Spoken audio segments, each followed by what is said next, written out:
If you think you've heard every kind of true crime horror, think again. Because what happened in this quiet Canadian town will crawl under your skin and stay there. Like, comment, subscribe, because stories like this don't just shock you, they haunt you. The first 911 call came in at 8:17 a.m. The dispatcher would later say she could hear screaming in the background. Not loud, not theatrical, but distant, muffled, confused. The kind of sound that doesn't make sense at first. There's a body, there's blood everywhere. Please send someone. The address was a modest single-story home on a gravel road just outside Tumbler Ridge, British Columbia, a mining town surrounded by mountains and trees so thick they swallow sound. Population barely 2,700. The kind of place where everyone knows the make and model of your truck before you've parked it. 2 RCMP cruisers arrived within 6 minutes. The front door was open. That was the first detail officers would later replay in their minds. Inside, the smell hit them immediately: copper and gunpowder. A woman lay in the kitchen, late 30s, still in pajamas. A single gunshot wound to the chest. No pulse. Down the hallway, in a small bedroom with dinosaur posters still taped to the walls, they found the second body, an 11-year-old boy, shot at close range. No signs of forced entry, no signs of struggle. Whoever did this had been let inside, or had never left. By 8:34 a.m., the scene was locked down, crime tape wrapped around the property like a warning. And then another call came in, this one from Tumbler Ridge Secondary School. "There's a shooter. We need police. We need..." The line cut out. At 8:41 a.m., students were running, some barefoot, some screaming, some too shocked to make a sound. Teachers were shoving kids into classrooms, locking doors, pulling blinds. Phones buzzed across the building as alerts lit up screens. Lockdown, active threat. Witnesses would later say they heard at least 8 shots, maybe more. In the hallway near the science lab, a teacher lay face down, a history instructor, 39 years old, shot while trying to pull 2 students behind a vending machine. Near the stairwell, 3 12-year-olds had collapsed beside each other. In the cafeteria entrance, another student, barely 13, was found clutching his backpack, blood pooling beneath him. The shooter moved quickly, calmly, not spraying bullets wildly, choosing. At 8:46 a.m., officers arrived. They entered through the west doors, guns drawn, boots echoing against tile floors that still held the metallic scent of fresh gunfire. They found the shooter in a hallway near the gymnasium, 18 years old, female, a former student of the school. She was seated against the locker, a long gun on the floor beside her, a handgun in her lap. One final self-inflicted gunshot wound to the head. It was over in less than 10 minutes. 8 victims dead, and an entire town shattered before lunch.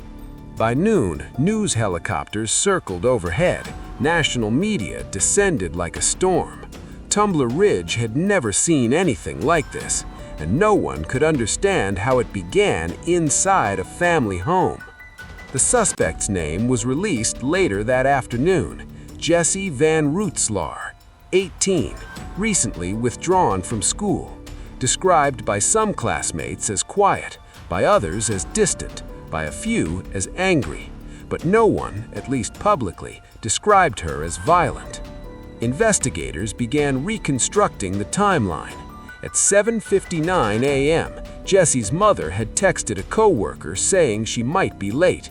At 8:05 a.m., a neighbor's security camera captured a figure leaving the house carrying what appeared to be a long case.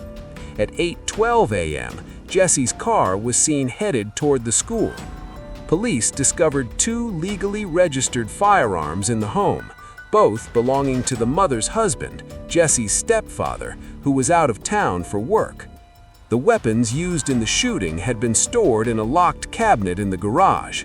No signs of forced entry there either, which meant one thing: she knew where the key was. As investigators processed the house, they found something that unsettled even the most seasoned officers. Jesse's bedroom. Walls stripped bare, closet empty, laptop missing, a single notebook left behind on the desk.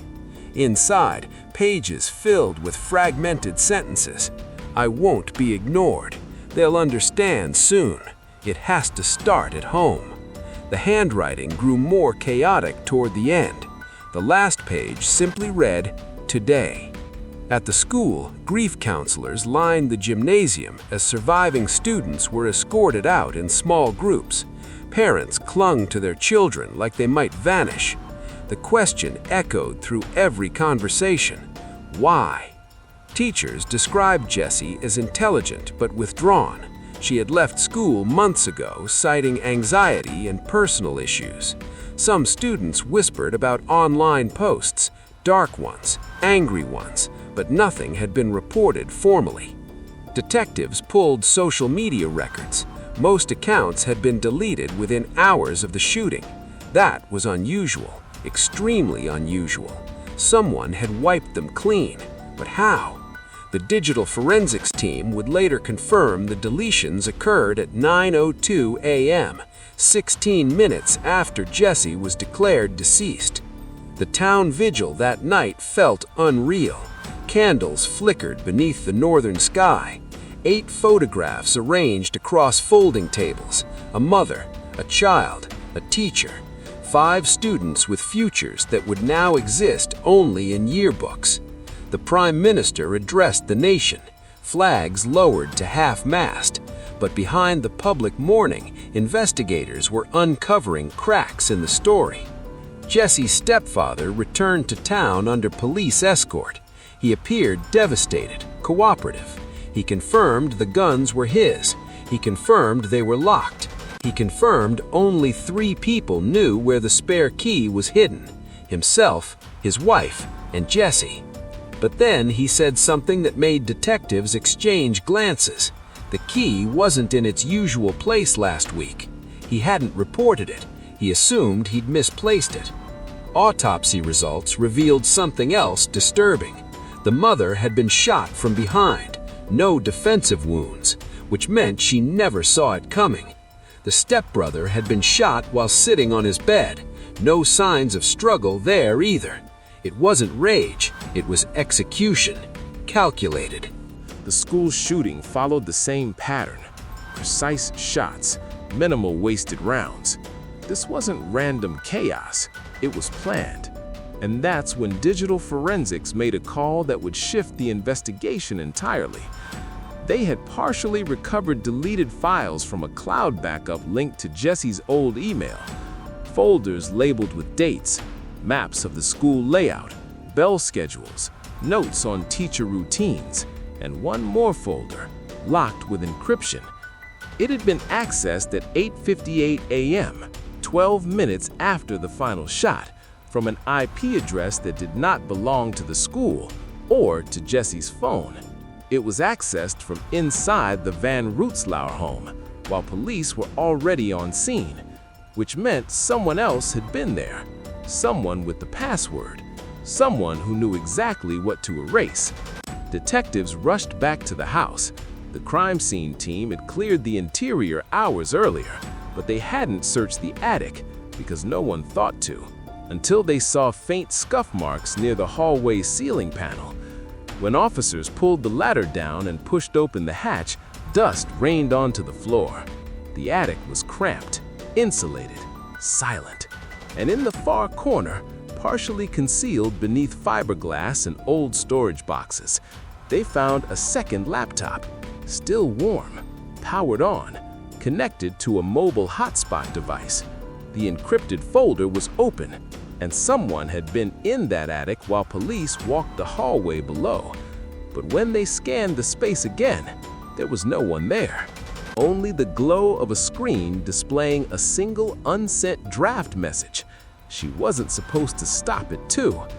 By the time the attic laptop was discovered, the sun had already dipped behind the mountains, and Tumbler Ridge was glowing under the cold blue wash of police lights. The second device changed everything. Up until that moment, investigators believed the narrative was tragic but straightforward. An isolated teen, a domestic murder, a school massacre, a suicide. Now there was something else, someone else. The laptop was newer than the one missing from Jesse's bedroom. Different brand, different operating system. It wasn't registered to her name, her school account, or her phone number. It was a ghost device. Forensics confirmed it had connected to a prepaid mobile hotspot activated 3 days earlier in Dawson Creek, nearly an hour's drive away. Cash purchase, no ID. The hotspot signal logs showed consistent pings near the Van Rootzlauer home the entire week before the shooting. Someone had been nearby, watching, preparing, and possibly inside the house long before that morning. Detective Sarah Morrow had worked homicide for 16 years. She'd seen family annihilations before. She'd seen teenage shooters radicalized online. But this felt different, too structured, too layered. She stood in the Van Rootzlauer kitchen at 11:42 p.m., staring at the bloodstain that had already begun to brown along the grout lines. She said quietly, "Run the prints again." They had already dusted the attic laptop. 2 clear sets. One matched Jesse. The other did not match anyone in the home or in the national database, which meant whoever had been in that attic had no criminal record or had never been caught. Investigators shifted focus to Jesse's digital life. The partially recovered files from her cloud storage were disturbing but methodical. Maps, timing notes, weapon specifications. But buried deeper in the recovered data was something far chilling, an archived chat thread. Username, Northstar17. Other participant, Polaris. The messages dated back 6 months. At first, they read like typical online venting. "I hate this town. They don't see me. I feel invisible." Polaris responded with empathy. "You're not invisible. You're just surrounded by small minds." Over time, the tone shifted. Polaris began asking questions. What would make them notice? What would force them to understand? Jesse hesitated at first. Then she began answering. The final message exchange occurred the night before the shooting. Northstar17. It starts at home. Polaris. Good. Control the beginning. Northstar17. And after? Polaris. After, they'll finally see you. The account Polaris had been deleted at 9:03 a.m., 1 minute after the attic laptop accessed the encrypted folder. Detectives traced the IP addresses linked to Polaris. Most were masked through VPN layers, but one slip, just one, connected to a cafe Wi-Fi network in Dawson Creek. Security footage was pulled. The timestamp matched activity 3 weeks earlier. A man sat alone near the window, mid-30s, dark jacket, baseball cap pulled low. He was typing for nearly 2 hours. The cafe manager didn't recognize him as a regular. His face was partially obscured, but not enough. Facial recognition flagged a possible match. Name, Adrian Keller. Age, 34. Former substitute teacher. Once worked at Tumbler Ridge Secondary. Dismissed 2 years earlier following complaints of inappropriate online communications with students. No charges filed, not enough evidence, but enough to end his contract. When detectives pulled his file, they found something else. He had once mentored Jesse in an after-school coding club. The connection felt electric. Adrian Keller had relocated to Dawson Creek shortly after losing his position. He had no social media presence, no listed employment, no fixed public address, but he did have a vehicle registered to a P.O. box. and that vehicle had been spotted on highway traffic cameras heading towards Tumbler Ridge 4 days before the shooting, leaving town 2 hours after it happened. Police executed a warrant on Keller's Dawson Creek apartment at 6:12 a.m. It was nearly empty. Mattress on the floor, folding table, 3 external hard drives missing from a drawer that had clearly been cleared in a hurry. But in the trash bin, investigators found something telling: burned paper fragments.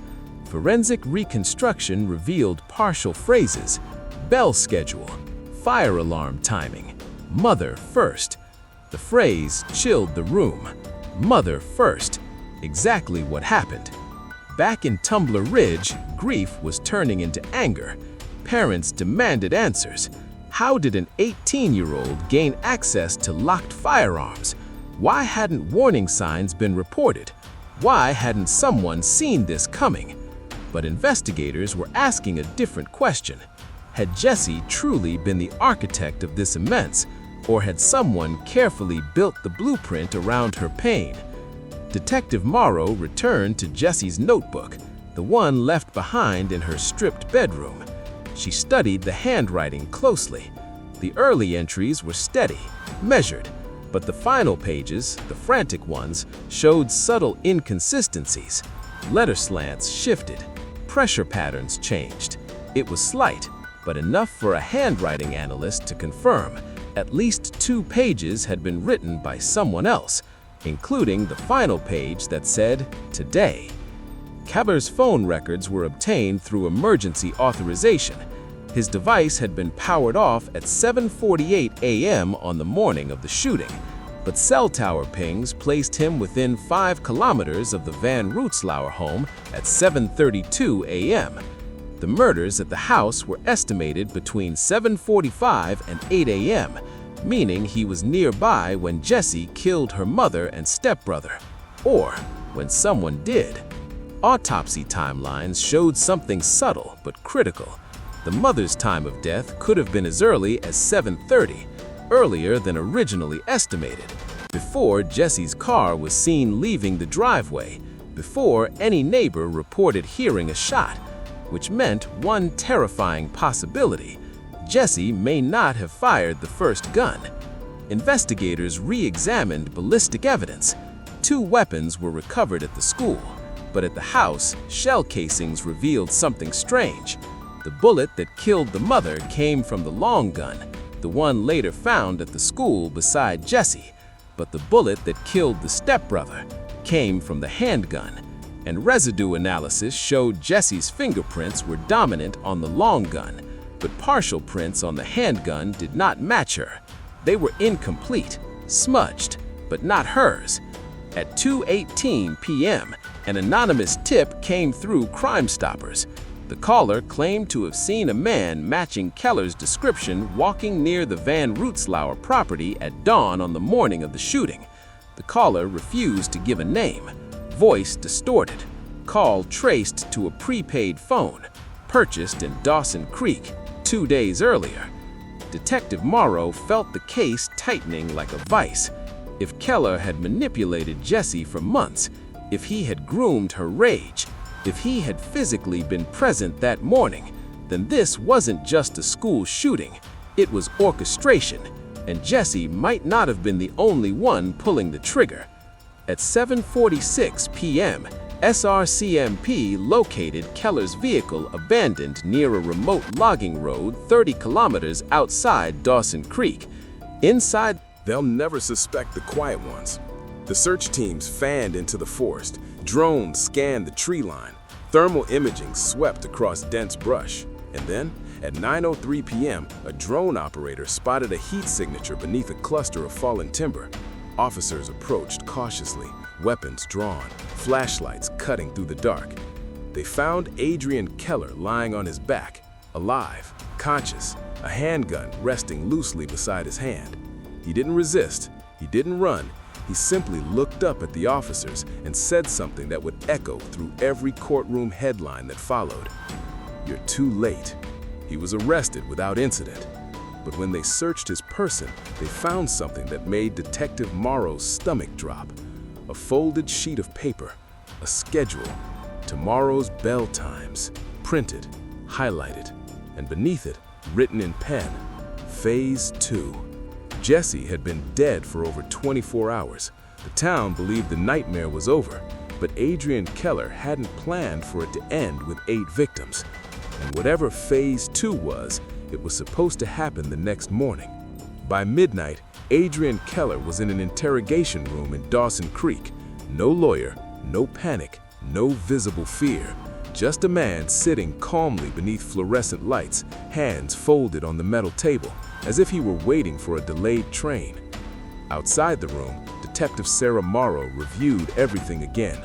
8 dead, an entire town shattered, a manipulated teenager turned into the face of a massacre, and now a second suspect with a printed schedule labeled Phase 2.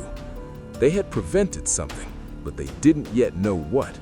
Inside the interrogation room, Keller leaned forward. She was brilliant. You have no idea. You exploited her. I understood her. You killed her mother. He paused. That was the first flicker in his expression. She wasn't supposed to do that first. The words hung in the air. Morrow didn't move. Explain. Keller exhaled slowly. It was supposed to start at the school. Symbolic, public. The home was collateral. But she killed them before she left the house. Yes. And you were nearby. Silence. Morrow slid a crime scene photo across the table, the attic laptop. You were in that house while officers were downstairs. He didn't answer. She continued. You accessed the encrypted folder at 8:58 p.m. You deleted your account at 9:03. Still nothing. You hid in the attic. Finally, he spoke. She panicked. The room felt colder. After the first 2 shots, she wasn't steady. She wasn't following the sequence. Sequence? Morrow repeated. She was supposed to leave them alive. The statement landed like a bomb. Morrow kept her voice level. Alive for what? Keller's eyes lifted to meet hers. For contrast. Meanwhile, forensic analysts were reconstructing deleted planning documents from the attic laptop. A presentation file emerged, titled Visibility. Slides outlined something chillingly strategic. Slide 1, Emotional Trigger Event. Slide 2, Public Demonstration. Slide 3, Narrative Amplification. Slide 4, Secondary Action. Phase 2. It wasn't just another shooting, it was escalation. The plan detailed that after the school attack, a manifesto would be uploaded automatically to multiple platforms, pre-written, pre-scheduled, designed to frame the massacre not as personal rage, but as a political statement about systemic erasure of overlooked youth. The manifesto wasn't Jesse's voice. The language was older, sharper, calculated. But the upload never happened because Keller was interrupted in the attic. Back in interrogation, Keller's composure began to thin. You think I made her do this, he said quietly. You groomed her for months. I gave her clarity. You fed her anger. I gave her purpose. Morrow leaned forward. She was 18. She was invisible. And now 8 people are dead. His jaw tightened. She chose it. Did she choose Phase 2? That struck something. His fingers twitched. Morrow pressed. Phase 2 wasn't about the school. It wasn't about the town. It was about scale. He didn't respond. She slid another document across the table, recovered from the hard drive, a map, not of Tumbler Ridge, of Dawson Creek, specific locations circled, a community center, a shopping plaza, and the RCMP detachment. Tomorrow's date was printed at the bottom. Keller's breathing shifted. You were going to carry it out yourself, Morrow said. She wasn't strong enough to finish it. Finish it, the word echoed. She served her role, he said quietly. There it was, not grief, not remorse, utility. She never meant to survive the first phase. Martyrs don't get interrogated. Morrow felt a slow burn rise in her chest. You planned for her to die.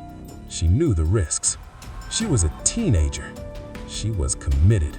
No, she was manipulated. For the first time, Keller's calm cracked. "You don't understand what it's like to be erased," he snapped. "And you think murdering children fixes that?" His silence answered louder than words. In Tumbler Ridge, the community learned of Keller's arrest the next morning. Shock layered over grief. Parents realized the horror might have been bigger, planned, expanded. Their children had not just been victims of one broken teen, they had been pawns in a larger scheme. Forensic ballistics delivered their final report that afternoon. The handgun that killed the stepbrother carried partial prints, enough now for a match. Adrian Keller. Which meant he hadn't just manipulated, he had participated. He had been inside that house when the first shots were fired. Jesse's mother was killed with the long gun, the stepbrother with the handgun. 2 shooters, 2 roles, and based on residue patterns, Keller had fired first. When confronted with the ballistic match, Keller didn't deny it. "She hesitated," he said flatly. "She couldn't do it?" "She could, but not cleanly." "So you showed her how?" He didn't answer. The full timeline was reconstructed. Keller arrived before 7:30 a.m., entered through the garage using the spare key Jesse had taken days earlier. He confronted the mother first, shot her behind while Jesse was standing in the hallway, then handed Jesse the long gun, told her it was already irreversible, told her there was no going back. Psychological collapse is powerful. Once the line is crossed, the mind scrambles for justification. Jesse crossed it, then followed through at the school, while Keller returned to the house to wipe evidence, to prepare phase 2. He planned to frame the manifesto as hers, then continue the violence himself the next day. 2 attackers, 1 dead, 1 martyr, 1 living to amplify it. But he miscalculated one thing: the speed of the police response, the attic search, the scuff marks. And now, sitting in a holding cell, Adrian Keller realized his narrative was gone. 3 months later, the courtroom was silent as charges were read. 8 counts of first-degree murder, conspiracy, terrorism-related offenses, use of a minor in the commission of a crime. Though Jesse was legally an adult, the prosecution argued coercive psychological control. The trial would last a year. Experts would testify about grooming patterns, digital radicalization, manipulation tactics, but none of that would bring back the 8 lives lost. In the final sentencing hearing, Detective Morrow sat in the back row. Keller showed no visible emotion as the judge delivered multiple life sentences with no possibility of parole. He glanced once toward the gallery, toward the families, not apologetic, not defiant, just observant, as if still studying reactions. Tumbler Ridge would never fully recover. The school reopened with new security protocols. Counselors stayed for months. Murals were painted, scholarships created, but every February the air felt heavier because people now understood something darker than random violence. They understood how easily pain can be weaponized, how invisibility can be exploited, how one manipulative mind can turn loneliness into a loaded gun. And long after the headlines faded, one final detail continued to haunt Detective Morrow. During forensic analysis of Keller's hard drive, a draft message was recovered. Scheduled, never sent. It was addressed not to Jesse, but to another username, unknown. The message read, "You're ready now. We begin again soon." The timestamp? 3 days before the shooting, which meant while Jesse was preparing phase 1, Keller was already cultivating someone else, somewhere else. And investigators still haven't identified that account, because manipulation doesn't end with an arrest, it evolves. And sometimes the most dangerous part of a crime is the one that never made the news. If you think this story was intense, you're not ready for the next one. The envelope arrived without a return address. It was thick, unmarked, postmarked from Calgary. Detective Sarah Morrow didn't open it immediately.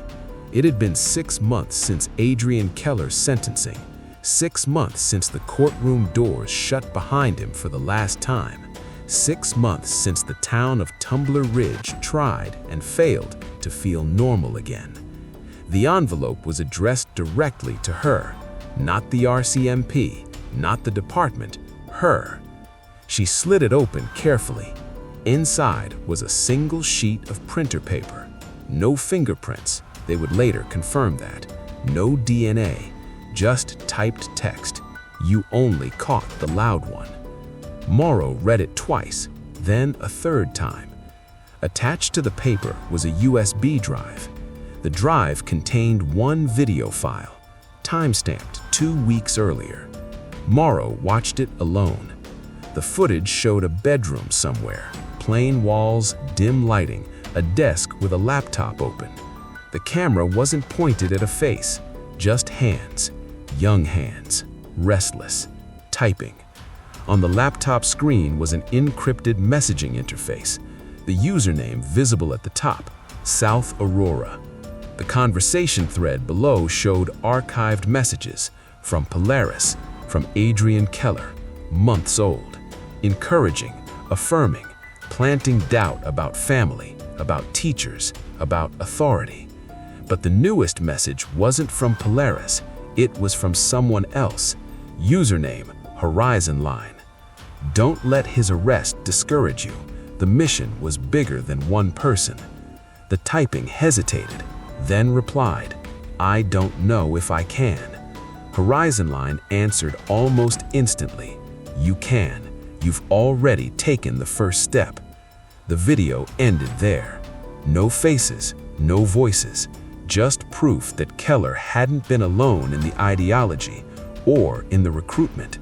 The Federal Cybercrime Unit was brought in immediately.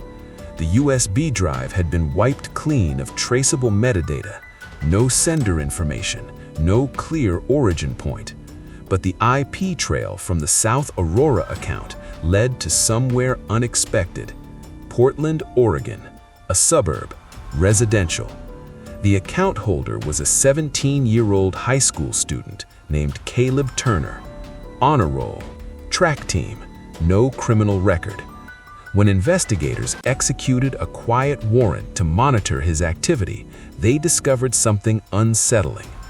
Caleb had searched news coverage of Tumbler Ridge obsessively. He had saved court transcripts from Keller's trial. He had written private journal entries about continuing unfinished work. But there was no evidence he had acquired weapons, no evidence he had planned anything imminent. Just radicalization in progress, a slow burn. Morrow flew to Portland personally. She didn't know why. Maybe because she had looked into Jesse's eyes in school photos too many times. Maybe because she refused to let another quiet teenager become someone's phase one. Caleb's parents were cooperative, shocked, terrified. They had no idea about the chat logs, no idea about Horizon Line. When confronted with the evidence, Caleb broke faster than anyone expected. I didn't want to hurt anyone, he said through tears. They understand me. Who is they? He hesitated. It's not one person. That answer landed heavily. How many? Morrow asked. I don't know. They change names. It's like layers. Layers. Keller hadn't been a lone manipulator. He had been part of something looser, harder to define. A network without a banner.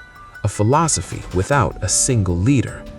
Lonely teenagers, charismatic adults, message boards that blurred into encrypted channels, not organized enough to call a terrorist group, not chaotic enough to dismiss as a coincidence. Caleb provided access to his account voluntarily. Cyber analysts uncovered a web of usernames stretching across Canada, the United States, and parts of Europe. No direct orders, no explicit kill instructions, just encouragement, validation, subtle framing of violence as transformation. The same structure Keller used, the same phrases: visibility, disruption, contrast. It wasn't a centralized operation. It was ideological contagion, and it was spreading quietly. Back in Canada, Morrow visited Tumbler Ridge Secondary again. The hallway lockers had been replaced. Fresh paint covered bullet scars, but some things couldn't be painted over. In the counseling office, a memorial wall displayed 8 framed photographs. Morrow stood in front of them longer than she meant to. She thought about Jesse, about the moment Keller handed her the long gun, about the line that once crossed cannot be uncrossed. And she wondered how many other Jessies were sitting in bedrooms somewhere, talking to strangers who told them they mattered, but only if they burned something down. The Cyber Task Force traced Horizon Line's account activity. It bounced through servers in Estonia, then Germany, then Ohio. Finally, it slipped, briefly, onto a university network in Manchester, UK. By the time authorities contacted campus officials, the account had vanished, deleted, just like Polaris had. But not before one final message was captured in cache logs. To rebuild, something must collapse. No arrests were made in Manchester, no charges filed, nothing concrete enough. The network fractured. Some accounts went dormant. Others resurfaced under new names months later. The pattern became clear. They weren't trying to coordinate mass events. They were cultivating individuals, one at a time, finding fractures, applying pressure, letting resentment ferment, and occasionally, when the conditions were right, watching it ignite. Adrian Keller never admitted to being part of a larger circle. In prison interviews, he insisted he acted alone. But in one recorded conversation with a psychologist, he said something revealing. "You think I started it?" He laughed softly. "I was recruited too." That statement was investigated. No verifiable evidence supported it. But his digital history suggested he had spent years inside fringe online forums before ever contacting Jesse, which meant the ideology predated him and would likely outlive him. A year after the Tumbler Ridge shooting, a conference was held in Ottawa on digital radicalization of youth. Morrow was invited to speak. She declined the spotlight. Instead, she sat in the back row as experts debated algorithms, mental health, parental awareness. All important, all necessary, but she knew something they couldn't quantify. Manipulation doesn't begin with hatred. It begins with attention. That same week, a school in Wisconsin reported a disturbing journal entry written by a sophomore. It referenced Phase 2. Authorities intervened early. The student was placed into counseling. No weapons, no violence. But the phrase had traveled, crossed borders, without passports. 2 years later, Tumbler Ridge held another vigil. This time, quieter, less media, more resolve. The town had built a scholarship in the teacher's name, a playground in honor of the youngest victims. Life had not returned to normal. It had simply adapted around absence. Detective Morrow kept the original envelope in her dresser drawer, the one that said, "You only caught the loud one." It wasn't fear that kept her awake at night. It was awareness. Because crime isn't always a masked figure in the dark. Sometimes it's a voice in a private chat window. Sometimes it's praise where there should be concern. Sometimes it's someone telling a lonely teenager that destruction equals significance. And sometimes, the shooter isn't the beginning of the story.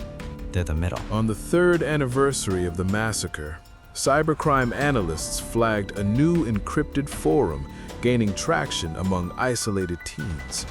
Its tagline read, "Be seen."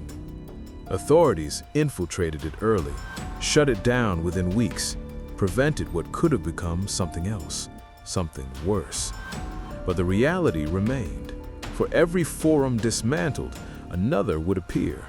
For every Keller arrested, another would be scrolling quietly, learning the language, studying the psychology, waiting. Late one evening, Morrow received a secure message from the federal unit. Just one line. "We identified Horizon Line." Attached was a name, a 42-year-old software consultant in Leeds. No criminal record, no history of violence, just thousands of archived conversations. The investigation was ongoing, quiet, deliberate, because this time they weren't waiting for phase 1. The world never saw headlines about Leeds or Wisconsin or Portland because prevention doesn't trend. It doesn't dominate news cycles. It doesn't carry the shock value of flashing sirens. But it matters because the most dangerous evolution of violence isn't louder, it's quieter, smarter, patient. Tumbler Ridge still remembers. Every February, 8 candles, 8 names, and one truth carved deeper than any headline. The loudest shot isn't always the most dangerous sound. Sometimes it's the whisper before it.